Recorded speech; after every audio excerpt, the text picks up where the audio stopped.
Budget पे अपनी बात रखने का अवसर प्रदान किया। मैं अपनी बात को शुरू करते हुए बहुजन समाज में जन्मे सभी संतों, गुरुओं और महान पुरुषों को नमन करता हूं।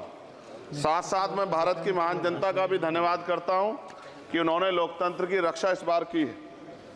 सभापति महोदय, पिछले 10 सालों में सरकार की नीतियों के कारण गरीब और गरीब हुआ और अमीर हुआ है, यानी गरीबों और अमीरों के बीच फासला बढ़ गया है।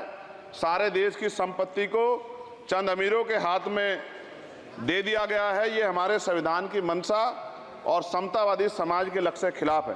अतः हमारी नीतियां गरीबों के पक्ष में भी होनी चाहिए। जातिगत जनगणना, SC, ST, OBC यानी कि जो बहुजन समाज के लिए आज जीवन मरण का प्रश्न है, इसके बारे में कोई बात बजट में नहीं की गई है। इसके बाद जनसंख्या के अनुपात में बहुजन समाज को सभी क्षेत्रों में हिस्सेदारी मिलनी चाहिए, तभी बाबा साहब अम्बेडकर का जो सपना है समतामूलक समाज का, वो पूरा होगा। महोदय, एक ऐसा विकसित भारत है जिसमें आज भी सफाई कर्मचारी को पक्की नौकरी नहीं मिल रही है और उसको गटर में उतरने के लिए मजबूर किया जा रहा है। उनके लिए कोई अलग से बजट नहीं है। बजट बन सकता है अगर सरकार चाहे।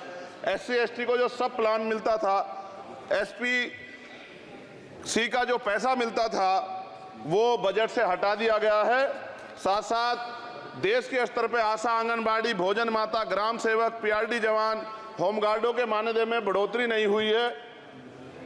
ऐसा कुछ भी नहीं दिख रहा है कि उनके जीवन में खुशहाली आ जाए। इनका मानदेय बढ़ना चाहिए। विधवा, वृद्धा, विकलांग पेंशन प्रत्येक महीने 500 रुपए से बढ़ाकर 5000 रुपए की जानी चाहिए, क्योंकि महंगाई बढ़ रही है। देश में प्रधानमंत्री जन कल्याण योजना के तहत SC, ST, OBC और मुस्लिम को कितने घर दिए गए, इसका कोई आंकड़ा सरकार के पास नहीं है। देश में इसी तरह SC, ST, OBC के लिए कितने परिवारों को शौचालय की व्यवस्था कराई गई। आज भी सिद्धार्थनगर जैसे जिले और तमाम जिले जो हैं, वहाँ शौचालय की व्यवस्था नहीं है। इस पर ध्यान देना चाहिए। देश भर में SC, ST, OBC के जो रिक्त पद पड़े हुए हैं, बैकलॉग भरना चाहिए। सरकार ने कुछ नहीं कहा।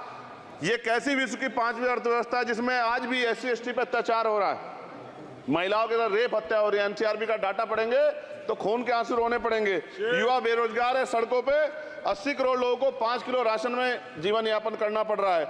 जो बजट SC, ST को मिलता है, मेरे दाएं तरफ जो साथी बैठे उनको बुरा लगेगा, कर्नाटक में 14,732 करोड़ रुपए इन्होंने दूसरी योजना में लगा दिए और मध्य प्रदेश में आपने 95 करोड़ रुपए जो है दूसरे बजट में लगा दिए। हमारा जो मिलता है उसको तो मत छीनो भाई। MSP की लीगल गारंटी कोई बात नहीं हुई है।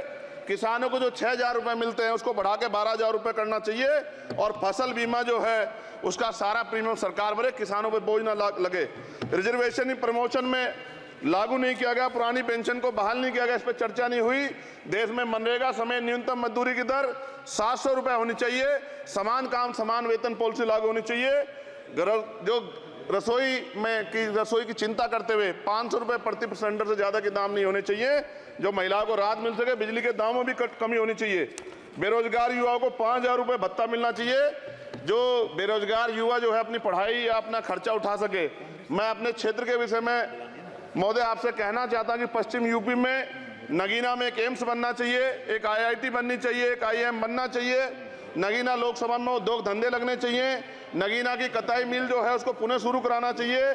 RRTC जो योजना है सरकार की, उसको मेरठ से आगे बढ़ाकर मुजफ्फरनगर, सहारनपुर से नजीबाबाद नगीना होते हुए उसको नगीना तक ले जाना चाहिए। साथ साथ नजीबाबाद से मुंबई के लिए एक ट्रेन चलनी चाहिए और नगीना, श्योरा, किरतपुर में रेलवे के ओवरब्रिज बनने चाहिए।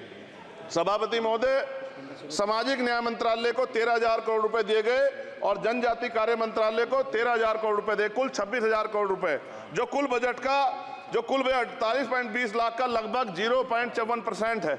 जबकि हमारी संख्या 25% से ज्यादा SC, ST की और बहुजन समाज की मिलाओगे तो 85% से ज्यादा है। और हमारे विकास के लिए सरकार 1% पैसा खर्च कर रही है, जो मिलना हमें चाहिए, जबकि मिलना हमें 25% चाहिए। ये ऊंट के मुंह में जीरा के समान है, कहावत हमने बहुत दिन सुनी थी।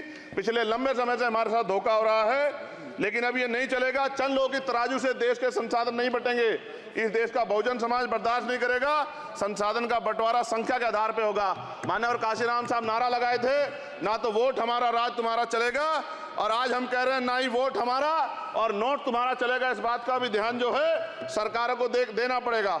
आपके माध्यम से सरकार से मेरी एक मांग है, सरकार इस योजना का लाभ भी अपने आप ले ले, सरह भी ले ले कि 1 लाख रुपए सालाना बहुजन समाज के अत्यंत गरीब परिवारों को दे।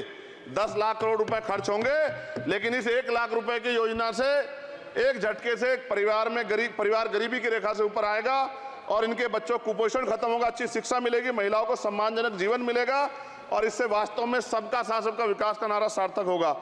अगर प्रश्न ये होगा कहां से आएगा, तो उसका जवाब ये है कि जब अमीरों का 16 लाख करोड़ रुपए माफ हो सकता है, कॉर्पोरेट टैक्स का घटाकर लाखों करोड़ रुपए का चुना सरकारी खजाने को लगाया जा सकता है, पेट्रोल डीजल के दाम 10 गुना एक्साइज ड्यूटी बढ़ाई जा सकती है, तो गरीबों को सरकार पैसा क्यों नहीं दे सकती। महोदय, समय आ गया है, अब निजी क्षेत्रों में आरक्षण की व्यवस्था होनी चाहिए, SC ST OBC को निजी क्षेत्रों में आरक्षण मिलना चाहिए। और मेरी आपसे ये भी मांग है, क्योंकि अब समय की मांग है और देश तेजी से आगे बढ़ रहा है, तो मैं कहूंगा कि सरकार का जो सबका साथ सबका विकास का नारा लगभग वो असत्य महसूस होता है, क्योंकि अल्पसंख्यकों में मुसलमानों, जैनों, सिखों, बुद्धिस्टों के लिए कुछ दिख नहीं रहा, उनकी कल्याण कोई योजना नहीं है। मदरसों को जो बजट मिलता था वो कम कर दिया गया है, आर्थिक तंगी से लोग मर रहे हैं, इंटर्नशिप की बात हुई है, परमानेंट रोजगार नहीं है।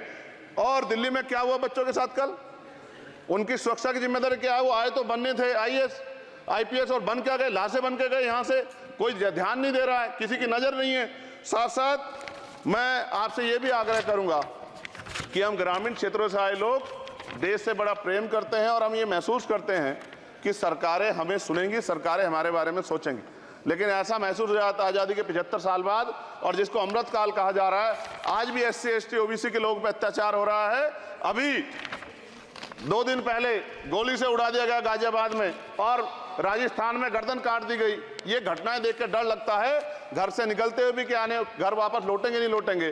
तो मेरा सरकार से आग्रह है, अगर आज़ादी के 75 साल बाद भी हमें हमारी हत्या हो रही है, तो हमारी मां को भी दर्द हुआ होगा जब उसने हमें पैदा किया हो, हमारी बहनों को भी हमारे खोने का दर्द होता होगा। कैसी कानून व्यवस्था है आपकी, सब कुछ है आपके पास, फिर भी जो है महिलाओं पर रेप नहीं रोक पा रहे हो, हत्याएं नहीं रोक पा रहे हो, गरीबों, दलितों, पिछड़ों, किसानों, मजदूरों की जान नहीं बचा पा रहे हो। किसान सुसाइड कर रहा है, नौजवान सुसाइड कर रहा है, और बड़ी बड़ी बातें होती हैं, इधर भी अच्छे लोग हैं, इधर भी अच्छे लोग हैं, लेकिन अच्छाई तब होगी जब जमीन पे भी कुछ काम दिखाई देगा। और जमीन पे महोदय कोई काम दिखाई नहीं दे रहा है। जब कोई योजना की बात आती है तो सरकार हमसे मुंह मोड़ लेती है। आप बताइए, एजुकेशन का बजट कम कर दिया, हेल्थ का बजट कम कर दिया। मैं अपने क्षेत्र में गया तो आप विश्वास कीजिए, डॉक्टर नहीं है, स्कूल में मास्टर नहीं है, और कोई भर्ती ऐसी नहीं जिसका पेपर लीक नहीं होता है। तो देश किस तरफ जा रहा है और इसमें नौजवानों का भविष्य क्या है, इसके बारे में हमें चिंता करनी चाहिए। और अंत में अपनी बात को खत्म करते हुए मेरा आपसे आग्रह और आपके माध्यम सरकार से आग्रह है कि यहाँ बाहर बाबा साहब अम्बेडकर की मूर्ति लगी हुई थी, एक वो करोड़ों लोगों की आस्था से जुड़ा विषय है, और आप विश्वास करो इतना गुस्सा है उसको लेके। मेरी आपके माध्यम से मैं हाथ जोड़ता नहीं हूं, लेकिन मैं हाथ जोड़ के आपसे आग्रह कर रहा हूं कि प्रधानमंत्री जी, सरकार से हमारी आग्रह कि वो अम्बेडकरवादियों के सम्मान का ध्यान रखते हुए, उनके जो है दिल की पीड़ा को समझते हुए, दर्द का ध्यान रखते हुए उस मूर्ति को पुनः स्थापित करा दीजिए। अगर इसमें कोई राजनीतिक कारण अलग बात है, लेकिन मैं कंक्लूड कर रहा हूं। मगर मैं आपसे कहना चाहता हूं, इसमें बहुत गुस्सा है। जिस दिन अम्बेडकरवादी गुस्सा हो जाएगा, वो फिर इस सरकार को जो 24 में आ गई है, वो आने वाले चुनाव में ऐसा सबक सिखाएगा कि दोबारा पलट के नहीं देख पाओगे। तो मैं आपका धन्यवाद करता हूं और मुझे विश्वास है कि सरकार मेरी बातों पे गौर करेगी और गरीबों के बारे में सरकार सोचेगी, गरीबों को आगे बढ़ने के अवसर प्रदान होंगे। धन्यवाद।